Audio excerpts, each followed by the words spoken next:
Good morning, friends. Today we are going to talk about ITP.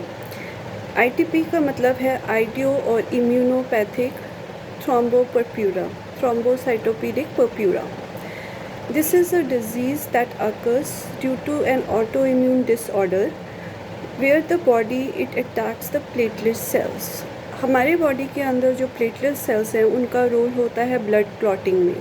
जब भी आपको कोई इंजरी होता है उस टाइम पर जो ब्लड क्लॉटिंग होता है वो प्लेटलेट्स के कारण होता है बिसाइड्स अदर फैक्टर्स. प्लेटलेट्स की अब अगर दिस प्रॉब्लम आ जाए जहाँ पे बॉडी की जो ऑटो इम्यून सिस्टम है वो प्लेटलेट्स के अगेंस्ट एंटीबॉडीज़ प्रोड्यूस करने लग जाते हैं, specially the immunoglobulin G antibodies जो कि आपके प्लेटलेट सेल्स के ऊपर अटैच हो जाते हैं and they prevent blood clotting from occurring in case of any injury. Now, most of the problem that occurs due to this is that why does this occur?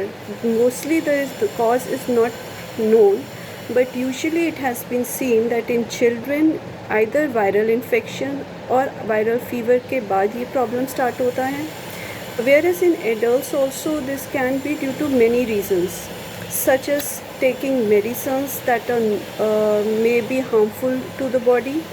Then there are certain diseases, genetic diseases. Then there are some problems with the liver, such as hepatitis C.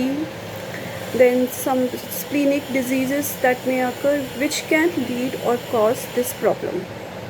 What are the symptoms that occur when one person has ITP? ITP के अंदर patient को ज़्यादा bleeding होगा. अगर female patient है उनके अंदर menstruation के टाइम सीवियर ब्लीडिंग होगा, that is known as menorrhagia. In other children and other older adults और मेल पेशेंट्स यूजुअली अगर कोई इंजरी हो जाती है तो पेशेंट को बहुत जल्दी ब्रूसिंग होना शुरू हो जाएगा और पिन पॉइंट रेड स्पॉट्स आपकी बॉडी पे डेवलप होने शुरू हो जाएंगे, जिसके अंदर बेसिकली जो स्किन के अंदर जो माइन्यूट ब्लड वेसल्स हैं दे रप्चर हो जाते हैं और उसके करके ये पिन पॉइंट रेड स्पॉट्स आपके स्किन पर दिखने लग जाते हैं. इसे हम परप्यूरा भी कहते हैं और पटीके भी कहते हैं, depending on what kind of condition the patient is having. Then there is other symptoms besides excessive bleeding or the petechial rash. Patient को कुछ पेशेंट्स में देखा जाता है कि excessive bleeding from the nose start हो जाता है, specially during the summer months, या फिर जिसे हम नास का फूटना भी कहते हैं. देन कुछ केसेस के अंदर पेशेंट को ब्लीडिंग या कोई इंजरी हो जाता है तो ब्लड क्लॉट की फॉर्मेशन नहीं हो पाती, जिसके कारण वुंड हीलिंग डिले हो जाती है. So these are some of the common symptoms that usually occur in ITP. In severe cases में जहाँ पे प्लेटलेट्स का काउंट बहुत ज़्यादा डिक्रीज़ हो जाता है, जैसे कि लेस देन 50,000, उन those cases even internal bleeding can occur in the various organs. The various organs that are usually involve that can result in internal bleeding is the intestinal bleeding, जहाँ पे intestine में आपके बहुत severe bleeding होना शुरू हो जाएगा.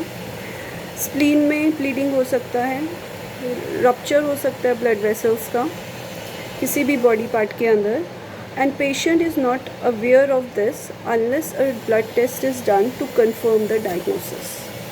Now how do we know कि पेशेंट को ये ITP है या नहीं है?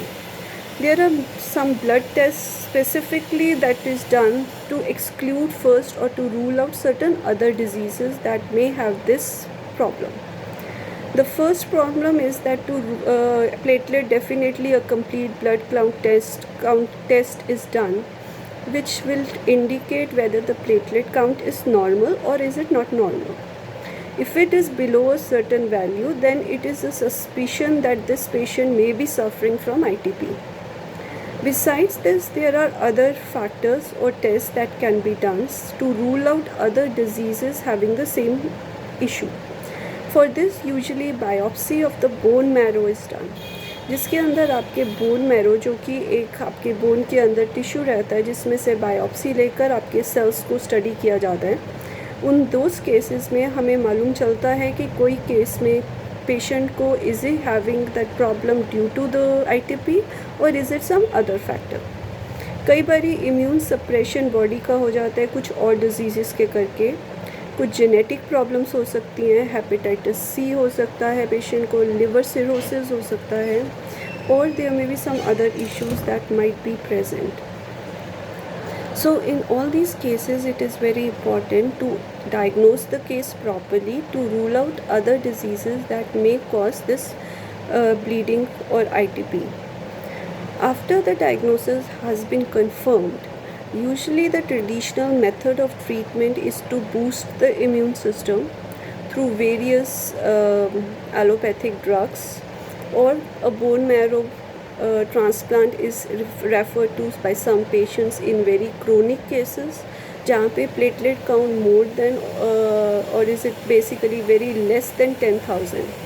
उसमें immediately patient को bone marrow transfusion का ज़रूरत रहता है, क्योंकि patient can go into immediate death or coma if that is not taken care of. अब आप आते हैं homeopathic management of this condition. Homeopathy में हमारे पास कई मेडिसिन्स हैं that are very helpful in controlling and treating this condition. So let's discuss a few of them. The first one that is important is most of the snake remedies such as Crotalus horridus, Lachesis, Vipera. Some of these medicines, depending on what the patient's symptoms are, can be given them these medicines to control the bleeding. For example, Crotalus horridus में जो patient है उसके अंदर blood जो होता है वो आपका usually thin dark blood रहता है, और उसके अंदर clotting कम होती है patient को और bleeding ज़्यादा होती है. Bleeding होने के कारण patient को weakness रहता है, but that is not as severe weakness as compared to other remedies. Next medicine है इसके अंदर acetic acid, which is also again a very good medicine for this condition.